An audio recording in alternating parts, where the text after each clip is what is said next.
Kami rindukan Tuhan supaya kami sama-sama boleh berjumpa dengan Engkau yang setia menanti, menunggu kami.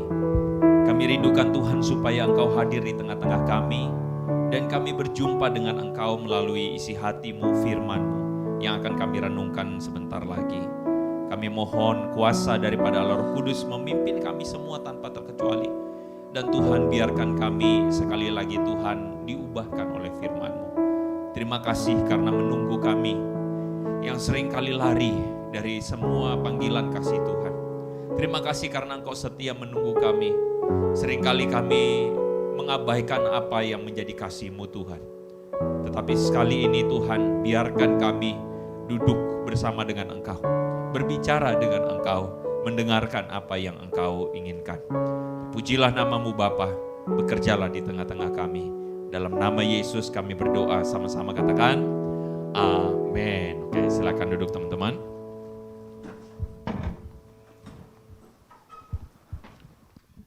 Oke, shalom semua. Shalom. Halo. Halo. Gitu dong teman-teman ya. Selamat pagi semua. Salam kenal. Ini pertama kalinya saya Cik, oke. Ini pertama kalinya saya bisa hadir di tengah-tengah teman-teman semua dan thank you anyway untuk hamba Tuhan maupun teman-teman pengurus yang mempercayakan pelayanan atau perenungan firman Tuhan di hari ini. Perkenalkan, nama saya Andri Tunggal ya. Mungkin sebagian teman-teman tahu, sebagian belum. Saya pelayanan di Sinode. Saya melayani di bagian digital ministry dan saya merintis sebuah pelayanan yang kami sebut Hello God.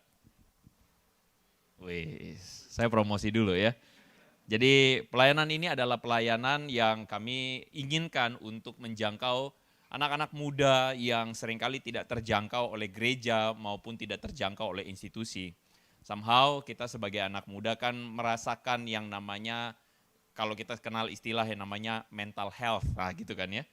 Istilah ini adalah istilah yang menggambarkan kondisi di mana satu kepedulian kita terhadap kondisi mental kita yang somehow kita mungkin bisa kelihatan keren, kita mungkin bisa kelihatan baik-baik saja di luar sana, tetapi jauh di dalam kehidupan kita pribadi, di kamar-kamar kita, somehow kita mungkin merasa depresi, kita mungkin merasa tertekan karena mental dan sebagainya.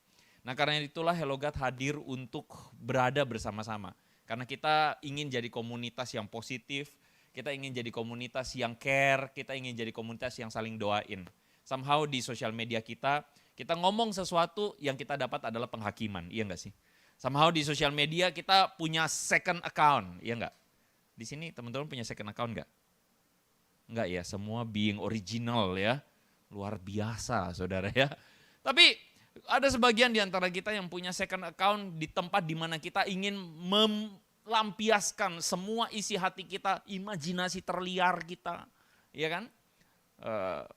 Apa David film terbaru Netflix terakhir yang sempat rame? Dear David ya kan gitu ya. Ada kehidupan yang sifatnya ganda gitu loh. Di luar kelihatan baik tapi di belakang beda lagi. Nah teman-teman kami sadar betul bahwa somehow yang kayak begitu kadang kita bergumul, ini dosa gak sih? Tapi kita pengen kita jadi diri kita sendiri. Dan jadi diri kita sendiri di hadapan Tuhan karena langkah awal di mana kita betul-betul menemukan diri kita adalah ketika kita terbuka apa adanya di hadapan Tuhan, right? Amin. Nah, jadi teman-teman itulah sebabnya Hello God hadir dan kita ingin menjadi berkat. Anyway, hari ini kita mau bahas tentang satu tema dan tema yang dikasih ke saya adalah Who is Jesus ya. Kita akan sama-sama lihat dari Matius pasal 21 ayat 1 sampai 9. Saya ingin teman-teman kita membacakan sama-sama ayat ini ya. 1, 2, 3. Waktu sudah dekat Yerusalem, mereka sampai di Betfage di Bukit Zaitun. Di situ Yesus menyuruh 2 orang pengikutnya berjalan lebih dahulu. Pergilah ke kampung yang di depan itu, pesan Yesus kepada mereka. Segera kalian akan melihat seekor keledai terikat bersama anaknya. Lepaskanlah keduanya dan bawa kemari. Kalau ada orang menanyakan sesuatu, katakan kepada orangnya, Tuhan memerlukannya. Maka orang itu dengan segera akan membiarkan keledai itu dibawa. Hal itu demikian supaya terjadilah apa yang dikatakan oleh Nabi sebagai berikut. Katakanlah kepada Sion, rajamu sedang datang kepadamu. Ia rendah hati dan menunggang seekor keledai, seekor anak keledai yang muda. Kemudian kedua pengikutnya itu pergi dan melakukan seperti yang dipesankan Yesus kepada mereka. Mereka membawa keledai itu dengan anaknya, lalu mereka mengalasi punggung keledai-keledai itu dengan jubah mereka. Kemudian Yesus naik. Banyak orang di sana membentangkan jubah-jubah mereka di jalan, sedang orang-orang lain memotong ranting-ranting pohon dan menyebarkannya di tengah jalan. Orang banyak yang berjalan di depan dan di belakang Yesus berseru-seru, "Hidup anak Daud, diberkatilah dia yang datang atas nama Tuhan, pujilah Allah yang maha tinggi." Nah teman-teman, dalam minggu atau dalam kalender gereja, hari ini adalah sebuah hari yang disebut sebagai Minggu Palma. Katakan sama-sama dengan saya, Minggu Palma. Yes, Minggu Palma ini dalam kalender atau tradisi gereja dirayakan sebagai satu minggu atau hari Minggu sebelum datangnya Jumat Agung dan Paskah. Teman-teman gak berasa ya, kita sudah bentar lagi kita udah masuk dalam perayaan ini. Dan ini adalah sesuatu yang dirayakan turun-temurun oleh orang-orang. Kalau teman-teman lihat peristiwa ini adalah peristiwa yang seringkali di-capture dalam judul Triumphal Entry, begitu katanya ya. Jadi bagaimana Yesus masuk ke Yerusalem dengan keledai. Please ini pointernya saya macet. Diklik aja, kayaknya kepencet. Oh sorry. Oke. Orang-orang mengatakan ini adalah sebuah peristiwa yang disebut sebagai Triumphal Entry, di mana kalau saudara, saya nggak tahu apakah rekan teman-teman di sini di gereja ini pernah merayakan yang namanya Minggu Palem ya. Jadi dibagikan daun pohon palem, pernah nggak sih? Pernah ya? Oh menarik. Dan itu adalah satu simbol atau satu lambang yang seringkali kita pikirkan, wah keren banget begitu ya. Satu lambang yang luar biasa atau satu lambang yang wow begitu. Nah, saya nggak tahu ketika tadi teman-teman membaca bagian firman Tuhan tadi, apa perasaanmu? Kalau misalnya teman-teman berada di antara orang-orang yang menyambut Yesus, what you feel? Boleh saya dengar pendapatnya? Terima kasih. Semua menyimpan perkara ini dalam hatinya persis kayak Maria ya. Duduk dekat kaki Tuhan Yesus ya. Teman-teman, saya menduga sebagian di antara kita atau mungkin sebagian besar di antara kita kalau menempatkan perasaan sebagai orang yang duduk atau bersama-sama dalam perayaan tersebut, bayangkan Yesus datang. Saudara, kita mungkin merasakan wah luar biasa. Lebih kayaknya situasinya daripada ibadah kita. Ibadah kita tadi, lagunya gitu nggak ya, Hosena ya? Seringkali saya lupa tuh lagu tadi baru saya nyanyi, pokoknya ingatnya Hosena. Hosena in the highest, kan begitu kan ya. Kita nyanyi Hosena, wah luar biasa, kayaknya bulu kuduk merinding kok.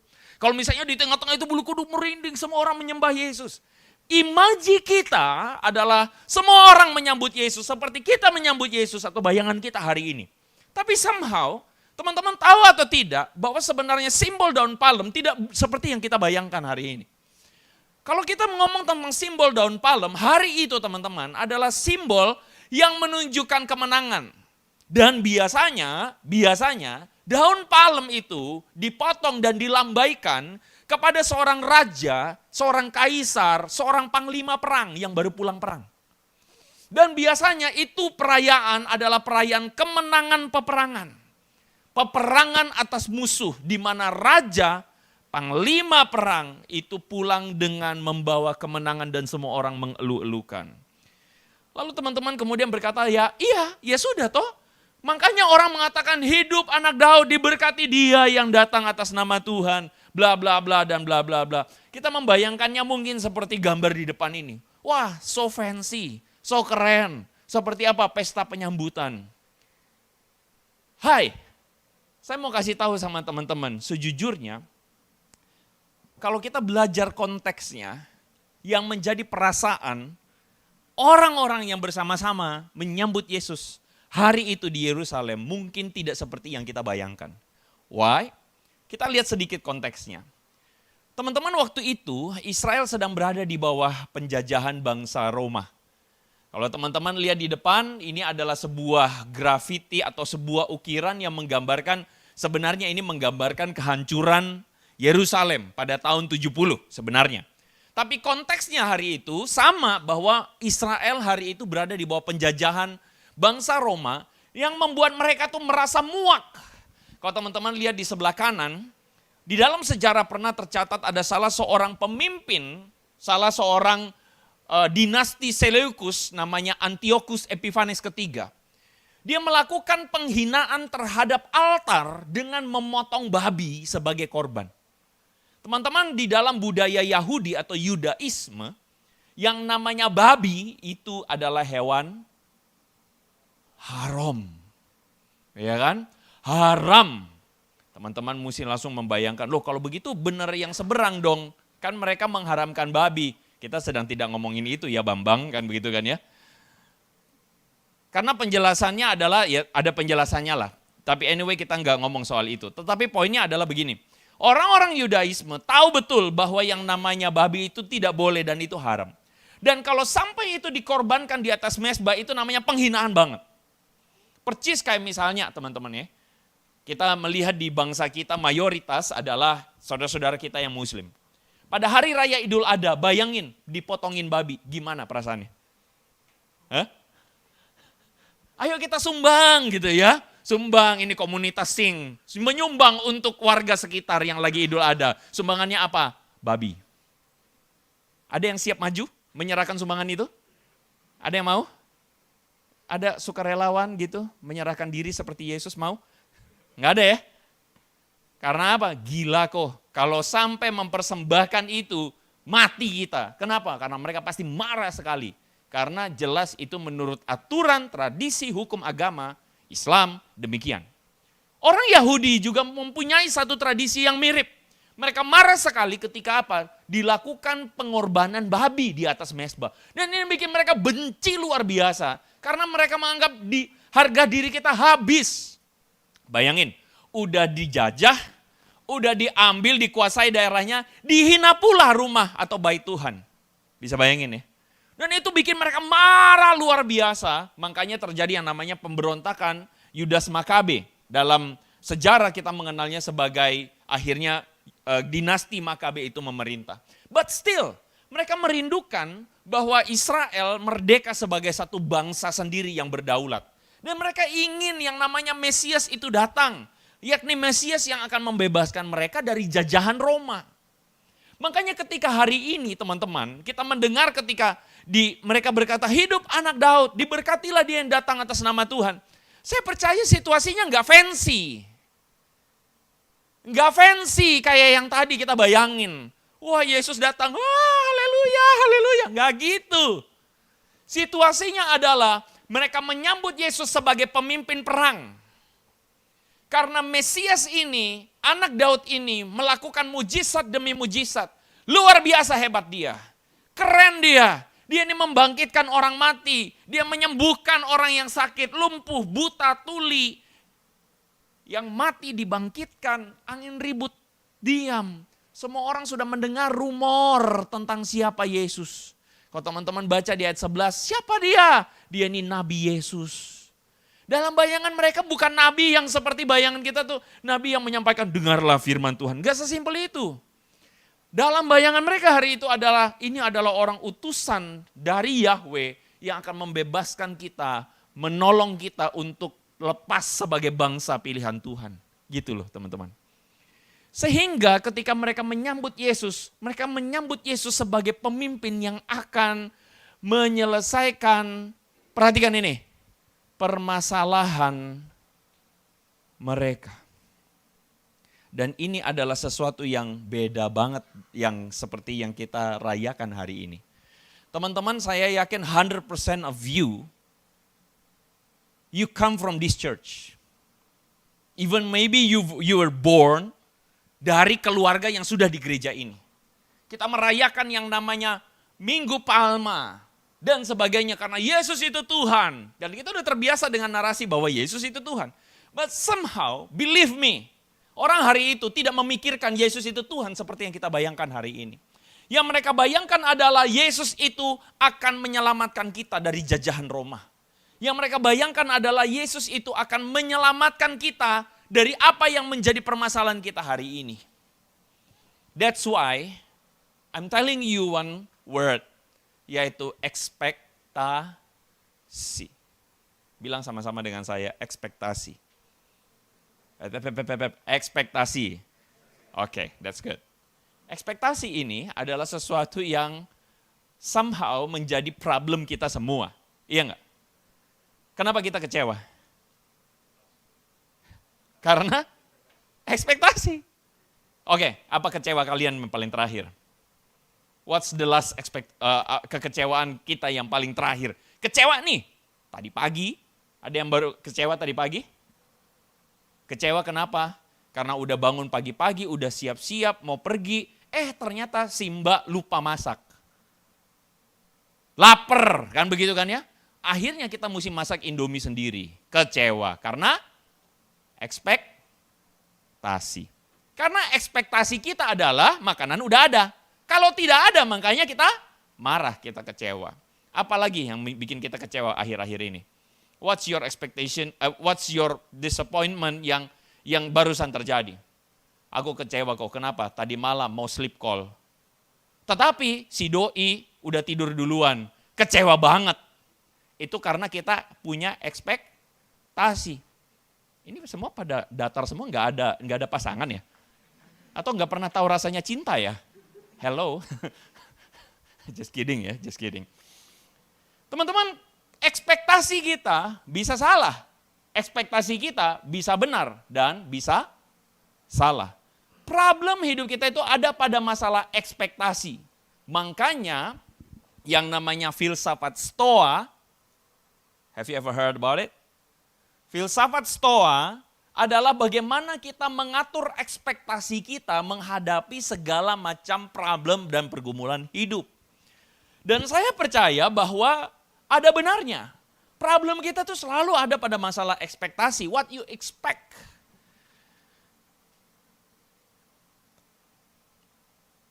Teman-teman, karena saya punya channel YouTube pribadi, saya juga membuat konten-konten yang berkaitan dengan kekristenan.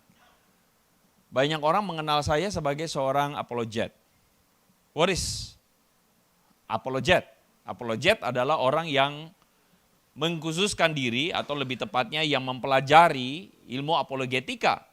Pembelaan iman Kristen terhadap berbagai macam tuduhan dan serangan dari pihak luar. Yang kita tahu bahwa yang namanya Christianity atau kekristenan sebenarnya mengalami yang namanya serangan-serangan dan tuduhan dari berbagai macam pihak. Dari luar kekristenan. Either agama lain atau dari mereka yang tidak beragama. Listen to me. Hey, halo teman-teman. Listen to me. I give you satu statement yang kontroversial. Kalau hari ini kamu merasa bahwa kekristenanmu tidak punya tantangan, so ada masalah dalam kekristenan kamu hari ini. Kalau hari ini kamu merasa bahwa menjadi Kristen itu tidak punya tantangan, and you feel like, ya gue jadi Kristen karena gue biasa aja. Gue agamanya Kristen, pagi-pagi minggu pagi gue ke gereja, and so on, sudah itu aja. Hello, I want to tell you, sorry to say, bahwa ada satu problem yang terjadi dalam kekristenan kamu hari ini. Kalau kamu sampai hari ini tidak merasa tantangan dalam kekristenan, tidak merasa bahwa imanmu diuji atau apa yang kamu percayai dipertanyakan, something wrong with your Christianity. It means your Christianity being too comfy for you. Kamu terlalu nyaman dalam kekristenanmu. Kok, why you bilang begitu? Seakan-akan you merasa kita ini banget. Enggak. Pada dasarnya kita pasti ketemu dengan berbagai macam tantangan dalam yang namanya kekristenan iman kita itu. Teman-teman, entahkah kamu di sekolah, entahkah kamu di kampus, kamu pasti pernah ketemu dengan orang-orang yang tidak di dalam Tuhan. Dan somehow mereka akan berkata atau komentar, saya nggak bisa percaya pada imanmu atau agamamu. Why? Because your iman itu aneh. Sama halnya yang saya lakukan teman-teman di dalam channel saya. Misalnya, mungkin saya nggak tahu sebagian teman-teman entah tahu atau tidak orang ini. Kalau teman-teman beneran ikutin, teman-teman tahu. Kalau nggak, ya benar-benar nggak tahu. Ada seorang yang mengatakan bahwa dia adalah mantan pendeta. Ya, orang yang berasal dari tradisi kekristenan yang kuat sekali.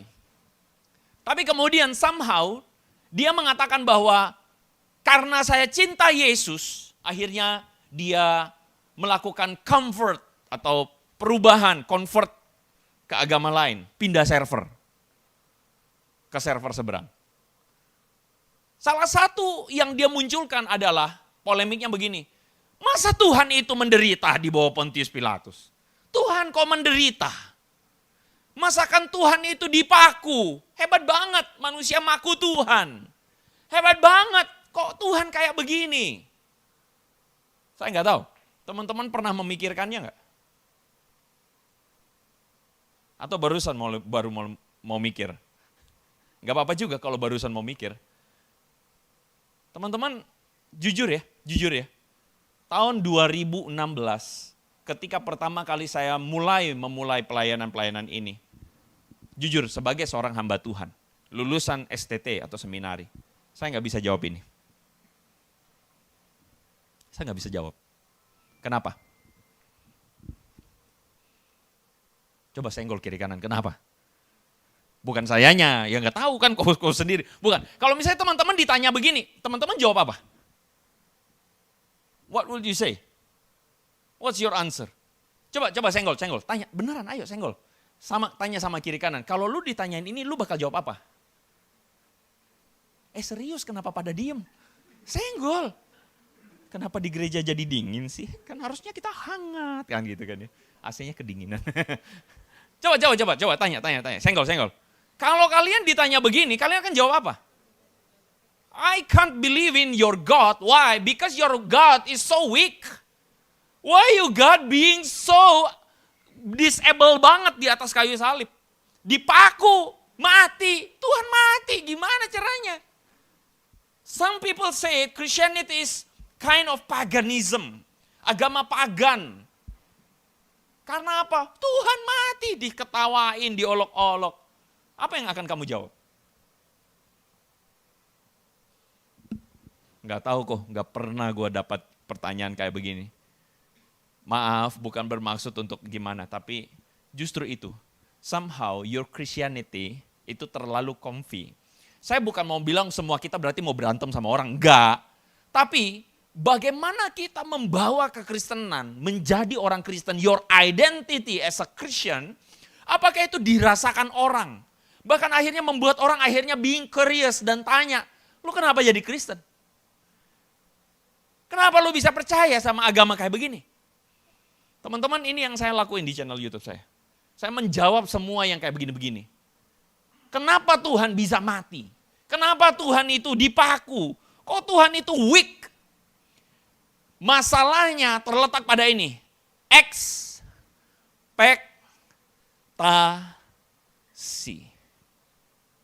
Somehow kita punya ekspektasi yang keliru tentang siapa itu Tuhan.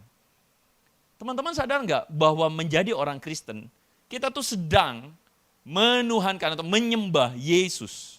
Yang adalah Raja, tetapi dia bukan cuma Raja doang. Tapi dia adalah Raja yang merendahkan diri. Amin. That's the point. Yohanes mengatakan pada mulanya adalah firman dan firman itu bersama-sama dengan Allah. Firman itu adalah Allah. Dia bersama-sama dengan Bapa dan dia kemudian datang kepada umatnya. Tapi firman Tuhan mengatakan apa? Tapi umatnya ngapain? Menolak dia. Tuhan kita adalah Tuhan yang mendekat kepada umatnya. Dan bagaimana cara dia mendekat? Dia mendekat dengan merendahkan diri. Banyak orang tidak ngerti Tuhan yang kayak begitu. Karena mereka berpikir Tuhan adalah Tuhan yang di awan-awan. Tuhan yang kayak kakek-kakek. Ayo ngaku siapa yang mikirnya kayak gitu. Kalau kita ngomong Tuhan, bayangan kita langsung kayak gimana? Kakek-kakek jenggotnya panjang kok, rambut putih lagi duduk di tahta. Terus kemudian sambil gitu kan. Lalu kemudian ada pelangi, ada bling, ada malaikat-malaikat terbang-terbang anak kecil, Cupid gitu kan. Hello? Somehow kita cuma membayangkan Tuhan yang kayak begitu. Kita nggak membayangkan Tuhan yang mendekat kepada umatnya. Dan Tuhan yang kayak begitu, Allah yang transenden itu adalah Allah yang mendekat kepada kita dengan merendahkan diri. Itu loh Yesusnya kita. Dan masalahnya adalah orang-orang yang berasal dari agama lain tidak akan pernah bisa paham Tuhan yang demikian. Why? Karena mereka tidak diajarkan Tuhan yang merendahkan diri itu. Mereka tidak pernah diajarkan. That's why kenapa mereka selalu tanya, kok Tuhan dipaku? Kok Tuhan begini? Ekspektasi mereka adalah ekspektasi yang salah. Dan jangan salah, ini bisa saja terjadi bukan cuma pada orang yang non-Kristen, terjadi juga pada orang Kristen. Loh kok bisa? Begini loh, ekspektasi orang Kristen itu bisa salah.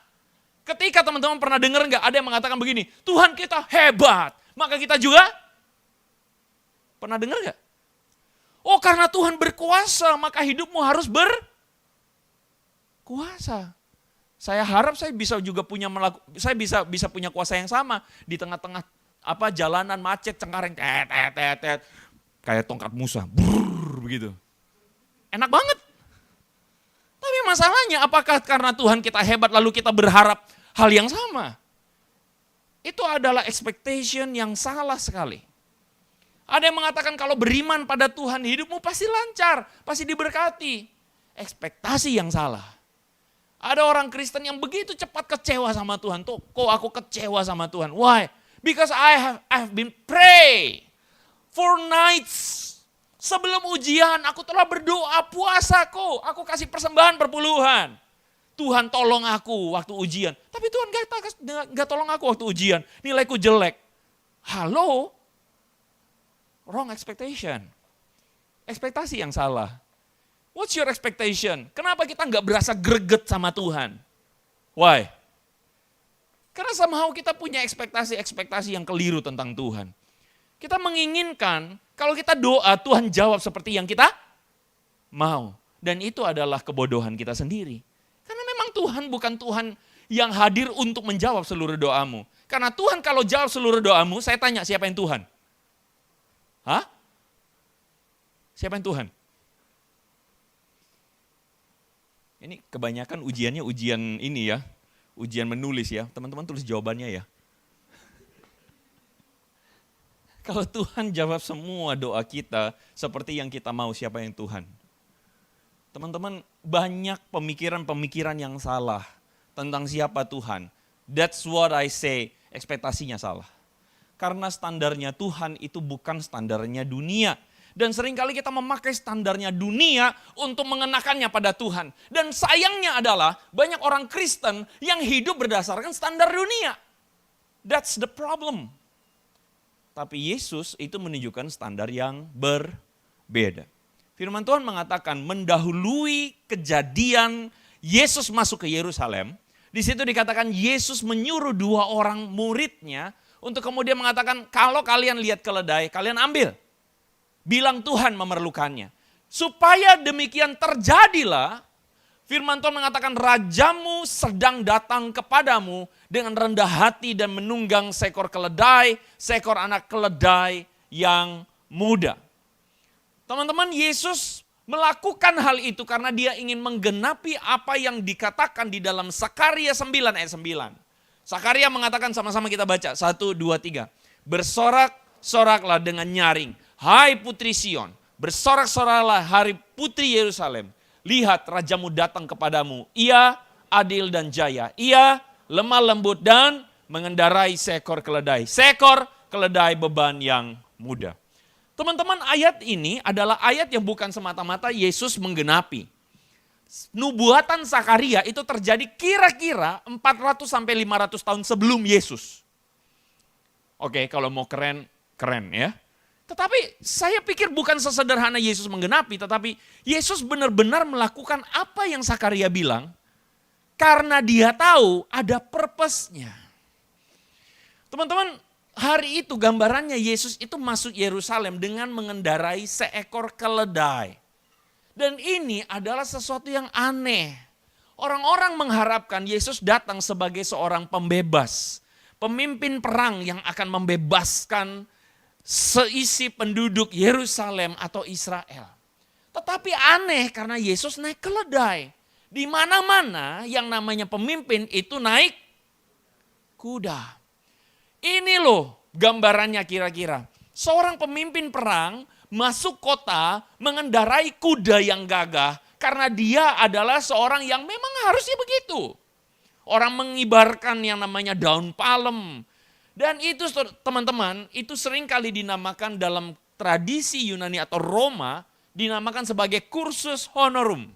Apa itu kursus honorum? Kursus honorum itu adalah jalan kemuliaan. Kursus honorum, jalan menuju kemuliaan. Biasanya seorang raja, pembesar, panglima akan masuk pintu kota, gerbang kota, masuk dengan kemuliaan, terus kemudian dia akan berhenti di depan istananya, dan di situ dia naik tangga, dan semua orang bersorak-sorai. Kenapa? Mulia, dia mulia, naik, jalan menuju atau jalan yang naik. Tetapi yang Yesus lakukan bukan kursus honorum, tetapi kursus pudorum. Apa itu kursus pudorum? Jalan menuju kehinaan. Jalan yang menurun. Jalan yang semakin turun. Teman-teman, hari ini banyak orang punya ekspektasi yang sebelah kanan atau sebelah kiri. Hah? Kita pernah mendengar istilah yang namanya crazy rich, betul nggak? Betul? Dan belakangan ini rame sekali, masih panjang aja nggak selesai. Mulai dari keluarnya film Crazy Rich Asian, ya kan? Lalu kemudian mulai muncul istilah Crazy Rich Jakarta, Crazy Rich Surabaya. Saya belum pernah dengar Crazy Rich Papua, belum pernah ya. Crazy Rich, apa? Orang-orang yang muncul, flexing. Teman-teman makanya pasti waktu zaman pandemi kemarin rame. Wah, murah banget, kan gitu kan ya. Siapa yang ikutan? Saya ikutan liatin maksudnya. Untungnya. Wah, murah banget, semua orang rame-rame ingin melakukannya. Why? Karena menjadi rich, dilihat orang, pakai mobil sport, itu keren. Dan siapa yang gak mau keren? Kayaknya menjadi orang yang dipandang orang, dihormati, itu keren. Siapa yang gak mau? Sekarang saya mau tanya, teman-teman, kenapa kamu sekolah? Kenapa kita kuliah? Why? I think maybe all of you can give me some answers. Tapi sebagian di antara jawaban-jawaban itu pasti berhubungan dengan kita berpikir, ya kalau saya sekolah, kalau saya nggak sekolah atau saya nggak kuliah, ya saya nggak bisa jadi orang sukses. Tujuan akhirnya adalah sukses. Dan bagaimana kita mengukur kesuksesan itu? Kita mengukurnya berdasarkan? Tidak ada di antara kita yang bermimpi untuk jadi orang melarat, betul? Ya bukan berarti saya ngajarin kita untuk harus jadi melarat juga, enggak. Tapi bayangan kita adalah kita cuma mau jalan kita menanjak naik ke atas, iya enggak? Tapi teman-teman, apa yang terjadi ketika orang-orang mengatakan, see, your king is coming. Mereka menyambut Yesus. Mereka bukan menyambut Yesus dengan kayak begini. Yesus justru menjawab semua sambutan mereka dengan ini.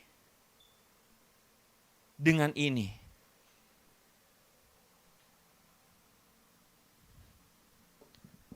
Yuk, berandai-andai sedikit. Boleh? Mari kita mengembangkan imajinasi kita. Ayo, come on. Ayo berimajinasi. If your prince coming to you, asik. Pangeranmu datang. Saya ngomong pangeran pada diam sekali mukanya. Ini gak pernah punya mimpi masa kecil ya. If your prince come to you, or your princess come to you. Bayangan kita, waktu dia ngapel ke rumah, dia datang pakai apa? Hah? Bayangan kita kalau hari ini gak pakai kuda dong. Dia datang pakai Rubicon, ya enggak? Weh. Iyalah, untuk memberikan yang namanya kesan pertama, kan begitu kan ya, kepada calon mertua, betul? Kesannya harus datang pakai Rubicon gitu kan, pakai Mercy, pakai apa? BM, pakai apa? Jaguar, keren dong, mentereng dong, ya iyalah. Tapi teman-teman bayangin, ternyata pangeran kita yang datang kayak begini. Cakep nggak? Cakep nggak? Cakep nggak? Cakep nggak? Wah ini pemudi-pemudi di sini nggak bisa lihat arti cakep ya? Seperti yang di depan ini, asik. Bercanda. Dari tadi yang komentar cowok-cowok, ini saya jadi bingung.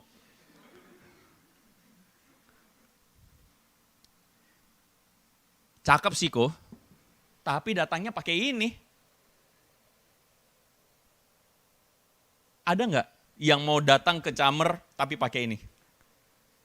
Hah? Hah? Ada nggak? Nggak bakal kok. Nggak bakal. Why? Come on. Mana siapa yang mau impress dengan yang ini? Orang impressnya pakai yang ini dong. Gitu. Teman-teman tahu nggak? Itulah Yesus. Yesus itu ingin menghancurkan segala ekspektasi-ekspektasi yang salah. Yesus itu datang bukan sebagai Tuhan yang gegayaan dan sok. Yang kemudian akhirnya membuat kita para pengikutnya jadi gegayaan dan sok.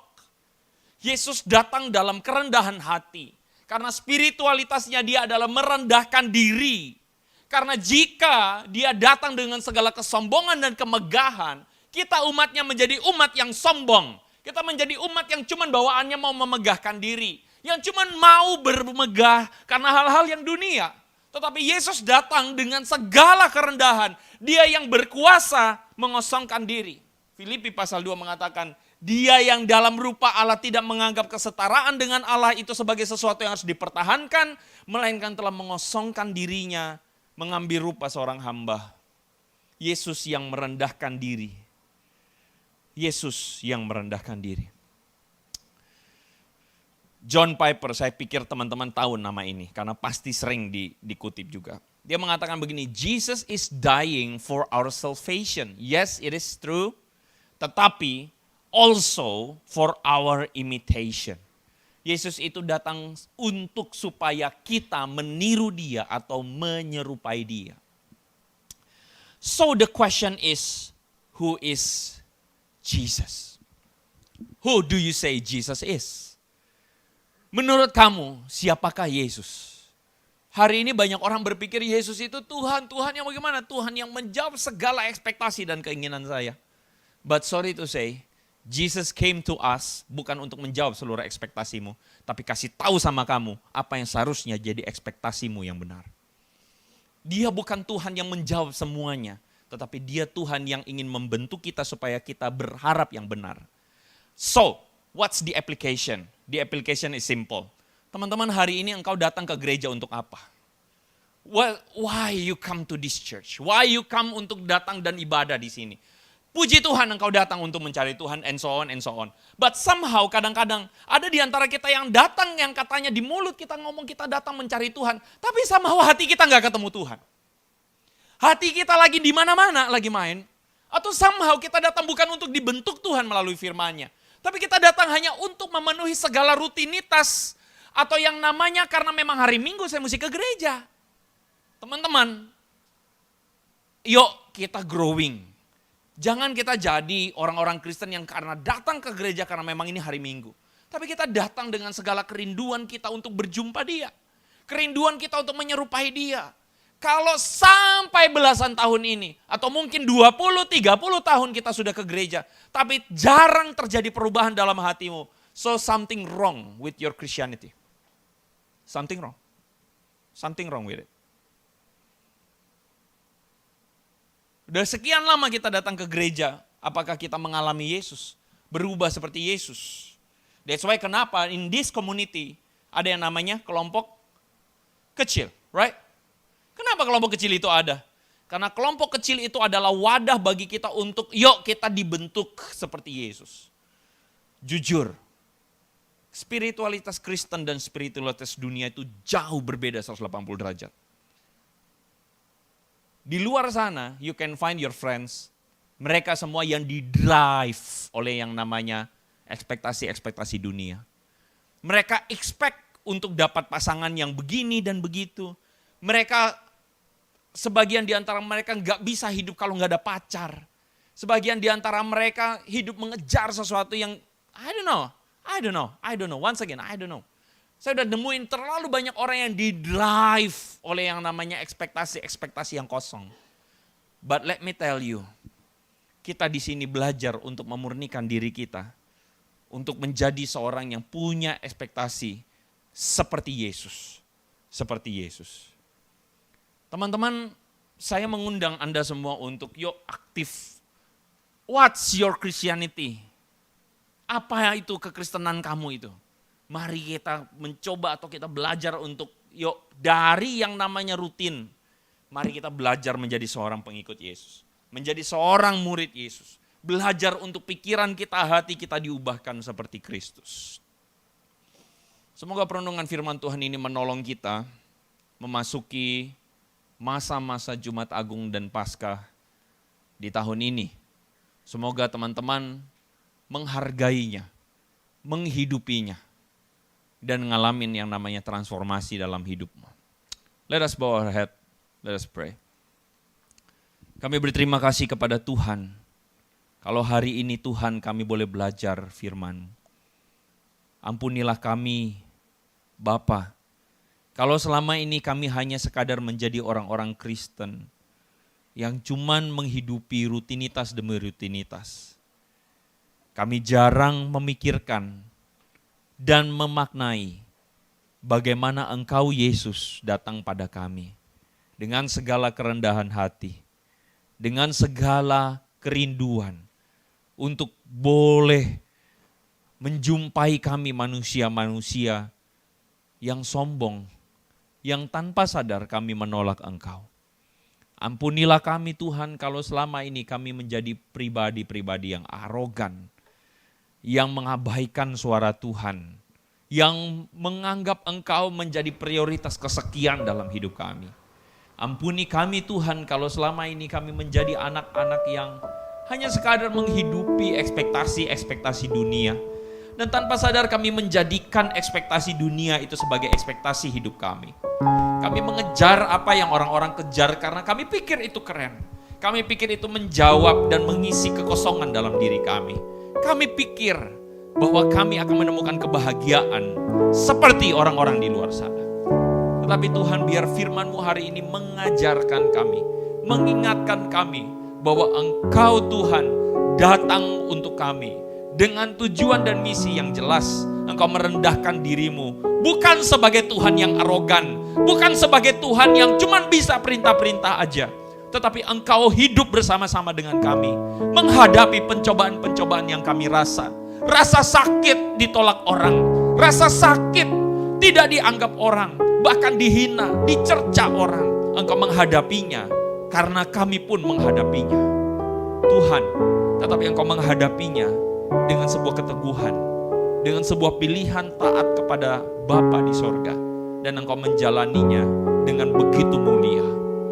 Kami ingin supaya hari ini kami bukan sebagai orang-orang yang menyambut Yesus dengan ekspektasi yang salah, tetapi kami ingin menyambut Engkau dengan ekspektasi yang benar, karena kami pun ingin seperti Engkau.